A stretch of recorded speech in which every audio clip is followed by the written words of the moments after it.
Alright, ladies and gentlemen, welcome back to the channel, guys. Today we have a John Wall video regarding the Los Angeles Clippers. And the reason I wanted to make this video today is not even to talk about what kind of value the Houston Rockets could get for John Wall. We've been talking about this for months and months, it feels like. But I was watching the Clippers versus Grizzlies game today, and I was realizing a couple of things. First off, Eric Bledsoe sucks. Not gonna cut it. Reggie Jackson is a very good basketball player, but as far as like championship caliber point guards go, I still think there is a ton of room for the Los Angeles Clippers to get an upgrade at that point guard position. Personally, I think Reggie Jackson might be better suited coming off of the bench because he is so explosive. But I'm watching tonight's game and, you know, I know the Clippers are missing Kawhi. I know they're missing Paul George. I know they're missing players. But I'm watching tonight's game or this afternoon's game and I'm like, the starting point guard Reggie Jackson finished with 0 assists and the bench point guard Eric Bledsoe finished with 0 points and 1 assist. Combined, they totaled a -35. And I know the Memphis Grizzlies are a great basketball team and they've won 8 straight games. They've won 18 out of their last 22. But they were without John Morant. They were without Kyle Anderson. Dylan Brooks got injured 6 minutes into the game. They were without Steven Adams. I don't feel like they should have lost as bad as they did. And with recent news of Kawhi Leonard possibly coming back at some point in this season, I just think the Clippers need to make a big time move because they have too much talent to be another what if team. The Clippers kind of recently, in my lifetime, have always kind of been a what if team. I look back at Lob City. What if they never got injured? I don't want the same thing happening to this Los Angeles Clippers team because Paul George is a hell of a basketball player and obviously Kawhi Leonard is a hell of a basketball player. So as a Houston Rocket fan to be honest with you guys, I'm not that eager to get rid of John Wall. To be quite honest with you, because the Houston Rockets, they're not going to be making a big-time splash in free agency. He's not doing any wrong on the bench. He's not messing the locker room up. There's no issues. The Rockets are having young players able to play more minutes because John Wall is being benched right now, and it seems like relatively mutual. I'm sure John Wall would ideally like to be playing for the Rockets right now, but at 31 years old, coming off some injuries a couple of years ago, I highly doubt he is complaining considering how much he is being paid. So, like I said, I'm watching this Clippers game and I'm like, they have fucking 1 assist combined with their point guards. That's not going to get the job done. You cannot have your point guard and your backup point guard combined for 1 assist ever. I don't want to hear it. I really don't want to hear any excuse because that's unacceptable to me. Now, the Rockets, as far as getting rid of John Wall goes, they're not looking for much. I promise you, they are not looking for much because they got their first-round draft pick from the Russell Westbrook and John Wall swap. So, actually, before we go any further into this video, if you guys enjoy, hit that like button, hit that subscribe button. We're trying to hit 10,000 subscribers at some point in 2022, relatively close to it. So, thank you guys for the support. But, man, the Rockets, they're not looking for a crazy amount of value. If I'm a Rockets fan, I am a Rockets fan. If I'm the Rockets GM, is what I meant to say, and I'm trading John Wall to the Clippers, let's use this hypothetical situation. The biggest issue is obviously just matching salaries. That is all that is the issue with trading away John Wall. Because this player, John Wall, went 21 points per game last season and 7 assists. In John Wall's career, he is averaging 19 points per game and 9 assists. So I think it's pretty clear.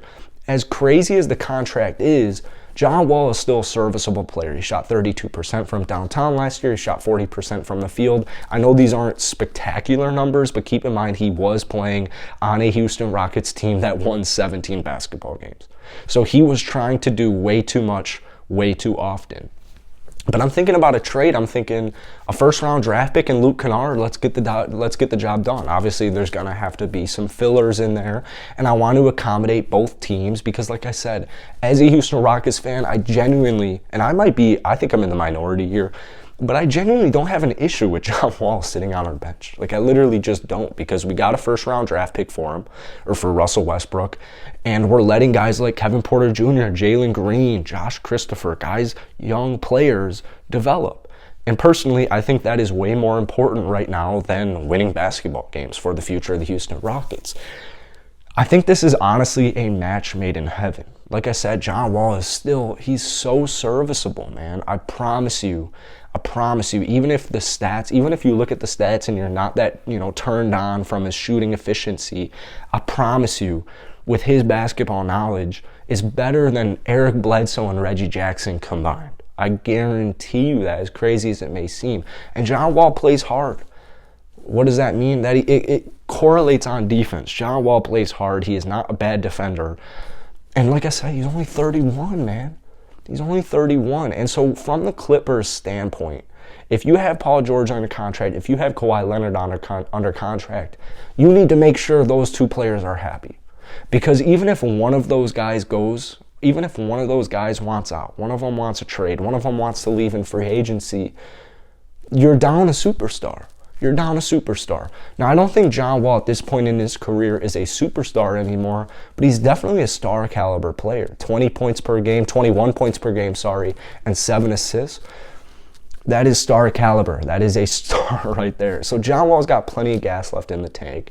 And honestly, I just think this fits so perfectly. We've already played, we're not quite halfway through the NBA season, but we're getting really close halfway through. And the Clippers right now, with all their injuries, they're struggling. John Wall, I think with the talent the Clippers have around him, even if you're without Paul George, even if you're without Kawhi Leonard, you're going to win basketball games because the Clippers as a total unit are not that bad. They're not that bad. They're just missing their 2 superstar basketball players. So you bring in another star like John Wall, you'd probably have to give up Eric Bledsoe in that trade because his contract is so fat. But if we're being quite honest, I think the Rockets are doing the Clippers a favor by taking Eric Bledsoe's salary just to make those contracts match. So that's really it for today. Like I said, I don't really have an ideal trade video for you or like a proposed trade.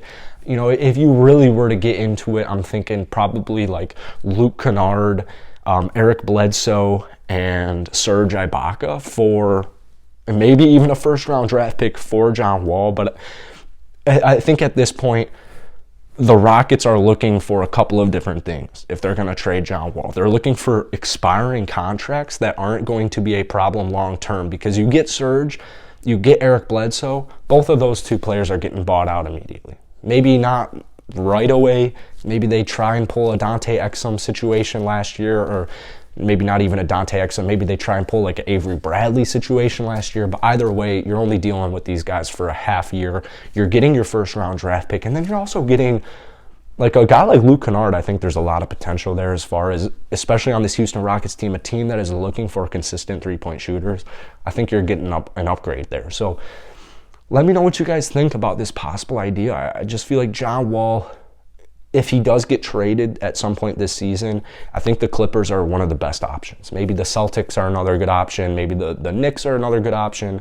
But for the most part, I think the Clippers work pretty perfectly. So drop some comments on your thoughts on this video down below. Hit that like button, hit that sub button. I'll see you guys tomorrow.